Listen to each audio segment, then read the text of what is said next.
आप सभी का स्वागत है हमारे चैनल पे। आज जो टॉपिक हम सब पढ़ने वाले हैं वो बहुत ही इम्पॉर्टेंट है यूपीएससी एग्जामिनेशंस के लिए।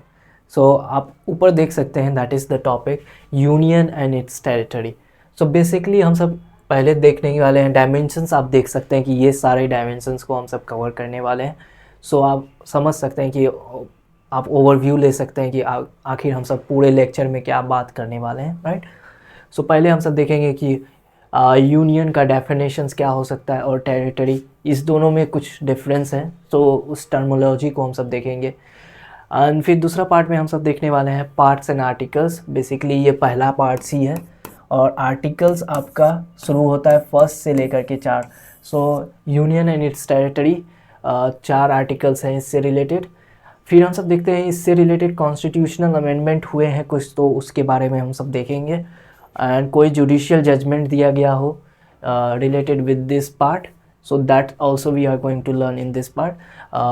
फिर फाइनली हम सब हर एक दिन की तरह 2 MCQs को सॉल्व करेंगे। चलते हैं लेक्चर में आगे जाने से पहले आप सभी से अनुरोध है कि हमारे चैनल को सब्सक्राइब करें, लाइक करें, कमेंट करें, and don't forget to share among your friends and family members. If you really do that, it's going to be awesome and fantastic to us. With this note, let's dive into the lecture.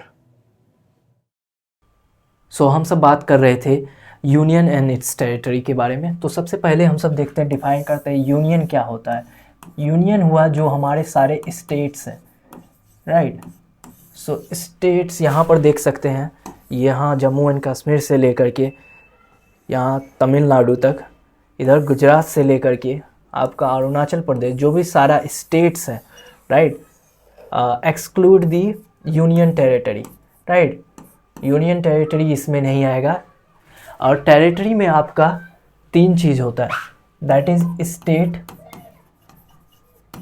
Plus union territory plus आपका जो future में कोई भी acquired होगा reason और कोई country, तो that is also include in territory. This is the definitions of this 2 terms. हम सब पहले बात कर चुके हैं कि part 1 of our constitutions deal with this things, और 4 आर्टिकल्स हैं इससे रिलेटेड हम सब पढ़ने वाले हैं।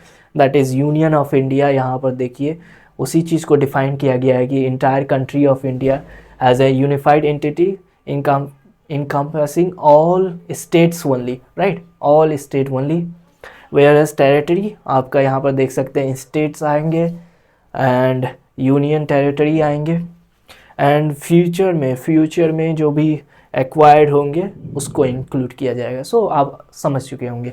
Now let's move to the further part. और यहाँ पर हम सब चारों आर्टिकल्स को डिटेल में देखने वाले हैं, आखिर क्या क्या प्रोविजंस हैं, क्या फीचर्स हैं, right. That's all we are going to learn through examples. यहाँ पर आप देख सकते हैं फर्स्ट आर्टिकल। आर्टिकल फर्स्ट में बात किया जाता है कि हम सबको पता चलता है कि हमारा कंट्री का नाम क्या होगा, that is India, that is Bharat. अभी डिबेट है चल रहा है कि इंडिया रखा जाए या भारत। यहाँ पर तो कॉन्स्टिट्यूशन में पहला ही आर्टिकल में पहले बता दिया गया है कि India that is Bharat.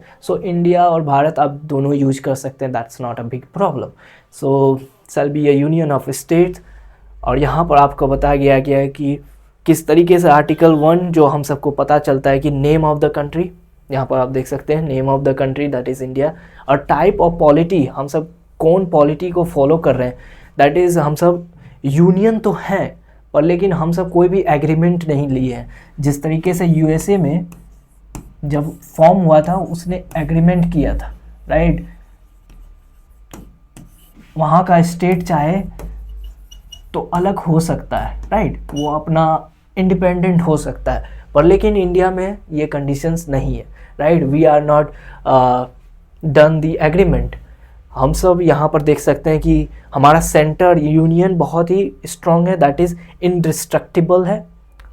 State सब को हम सब डिस्ट्रक्ट कर सकते हैं, डिस्ट्रक्टिबल है, पर हमारा जो सेंटर है वो नहीं है, राइट।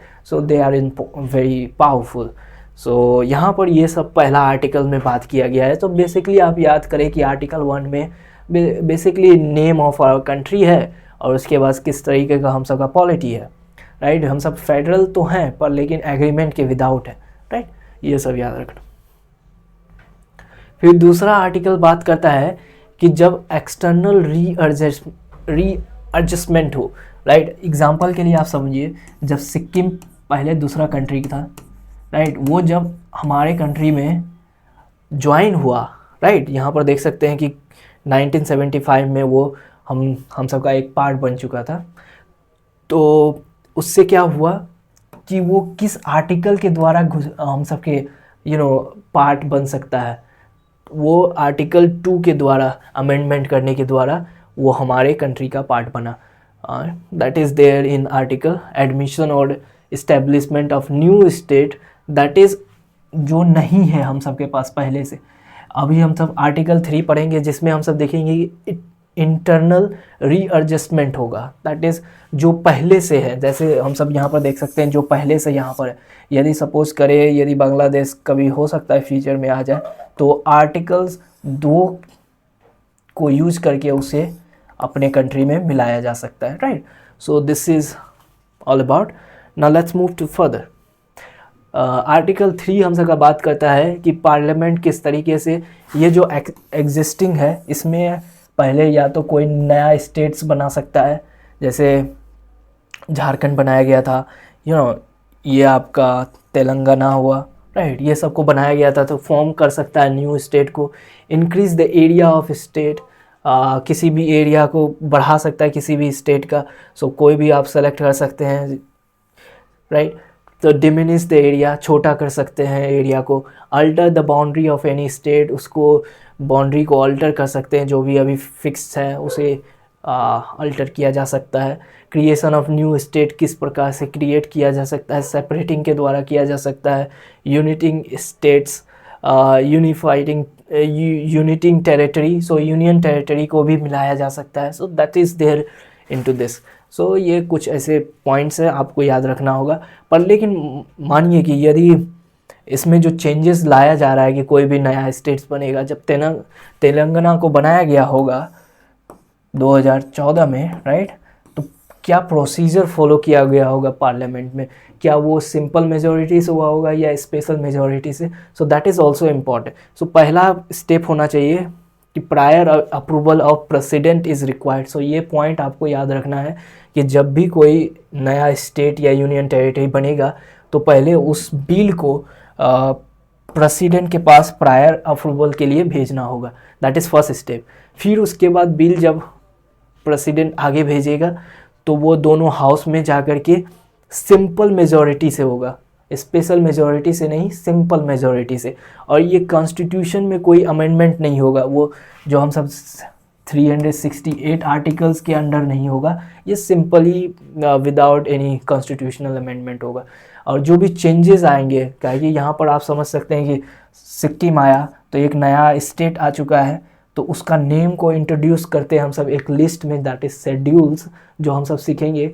पहला शेड्यूल्स में हर एक स्टेट और यूनियन टेरिटरी का नाम लिखा हुआ है, सो दैट इज़ देयर। सो वहाँ पर थोड़ा चेंजेस करते हैं, पर लेकिन उसके लिए भी कोई कॉन्स्टिट्यूशनल अमेंडमेंट का कोई ज़रूरत नहीं है, राइट।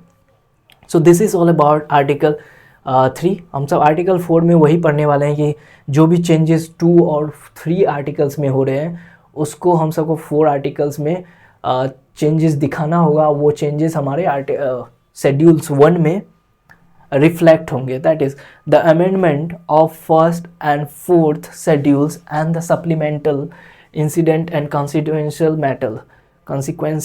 Matters, right. सो यहाँ पर बोल रहा है कि जो भी चेंजेस आर्टिकल 2 एंड 3 में लाया जाएगा, सो उसको हम सब फर्स्ट एंड फोर्थ शेड्यूल में, राइट, चेंजेस करेंगे। सो दिस इज़ ऑल अबाउट। और आर्टिकल 368 का यूज़ नहीं किया जाएगा यहाँ पर, ऑर्डिनरी लेजिस्लेटिव प्रोसेस होगा, सिंपल एक जैसे एक कोई बिल सिंपल लॉ एक्ट बन जाता है, right. And this is all about all the articles. So हम सब ने 1 से लेकर के 4 आर्टिकल्स पूरे डिटेल में देख चुका हूँ। सो this is all about. Let's अब इससे रिलेटेड कोई कॉन्स्टिट्यूशनल अमेंडमेंट हुआ है उसको देख लेते हैं हम सब। सो इससे रिलेटेड एक कॉन्स्टिट्यूशनल अमेंडमेंट हुआ था, 7th amendment, constitutional amendment act 1956। सो इससे हम सब जानते हैं कि एक एक्ट आया था, स्टेट रीऑर्गेनाइजेशन एक्ट 1956। पहले हम सब जानते हैं कि जब कॉन्स्टिट्यूशन बना था तो 4 पार्ट में हमारे पूरे टेरिटरी डिफाइन थे, part A, part B, part C, part D, right.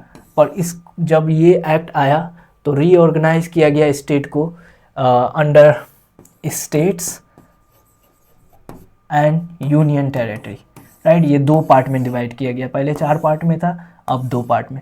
सो ये एक रिलेटेड था कॉन्स्टिट्यूशनल अमेंडमेंट से। अब हम सब जुडिशियल जजमेंट के बारे में देखें। सो आप देख सकते हैं कि जुडिशियल जजमेंट में हम सब का पहला है, 2 केस बेसिकली हम सब पढ़ने वाले हैं। एक है बेरूबारी यूनियन केस 1960 और दूसरा है state of West Bengal versus union of India 1963। So union and its territory से जुडिशियल जजमेंट में ये 2 केस है। सो इसको डिटेल में हम सब देखने वाले हैं।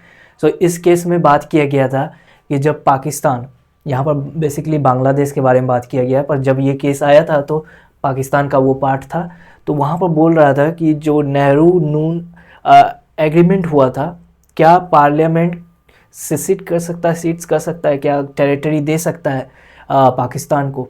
तो बोला गया था जुडिशियल जजमेंट के द्वारा कि नहीं, ऐसा नहीं हो सकता। यदि ऐसा करना भी है तो पहले आपको कॉन्स्टिट्यूशनल अमेंडमेंट लाना होगा, उसके बाद ही आप कर सकते हैं। तो सिंपल लेजिस्लेटिव प्रोसेस से आप नहीं जा सकते हैं। सो इसके लिए आपको कॉन्स्टिट्यूशनल अमेंडमेंट का ज़रूरत होगा, right, under article 368। So this case established that safeguarding Indian territory integrity is paramount even though parliament has power to alter state boundaries। so boundary तो कर सकते हैं, पर लेकिन जब देने का बात आएगा तो कॉन्स्टिट्यूशनल अमेंडमेंट स्टेट का एसेंट भी बहुत ही ज़रूरी होगा। सो ये पहला केस था। दूसरा केस में बात किया गया था कि किस प्रकार से नेशनल डेवलपमेंट के लिए क्या सेंटर स्टेट का लैंड यूज़ कर सकता है कि नहीं। और जुडिशियल जजमेंट आया था यस किया जा सकता है, यदि वो नेशनल डेवलपमेंट के लिए यूज होने वाला है तो उसे यूज करना चाहिए, राइट। तो बेसिकली हम सब जानते हैं कि स्टेट के अंडर में लैंड आता है, दैट इज़ जो सब्जेक्ट है उससे रिलेटेड है। यहाँ पर कन्फ्लिक्ट ऑफ इंटरेस्ट था, पर लेकिन जुडिशियली ने बोला कि जब भी कोई भी यदि नेशनल डेवलपमेंट के रिलेटेड कोई प्रोजेक्ट होगा, यहाँ पर अंदाज दामोदर वैली कॉरपोरेशन प्रोजेक्ट, वहाँ पर दामोदर वैली बनाया जा रहा था, राइट, डैम, तो उससे रिलेटेड ही तभी डिबेट आया था, ये इश्यूज अराइज हुए थे। तो आप समझ सकते हैं कि जब नेशनल डेवलपमेंट एवब होगा तो लैंड यूज़ कर सकता है सेंटर। सो बेसिकली ये था पूरा लेक्चर में हम सब यूनियन एंड इट्स टेरिटरी के बारे में। सो आप फाइनली हम सब 2 MCQs देख लेते हैं सकते हैं। Which article of our constitution empowered parliament to alter the boundary of existing state। So existing state में आपका आ जाएगा दैट इज़ जो अभी बने हुए हैं, सो इंटरनल वाला part, that is not external, ठीक है।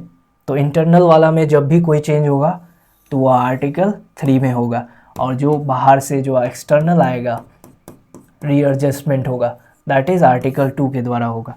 सो पहला बहुत ही सिंपल था। दूसरा देखते हैं, what is the role of the first schedule in the context of union and its territory. So पहला शेड्यूल में आखिर क्या बेसिकली बात किया जाता है, क्या मेंशन होता है, उसके बारे में आपसे पूछा जा रहा है।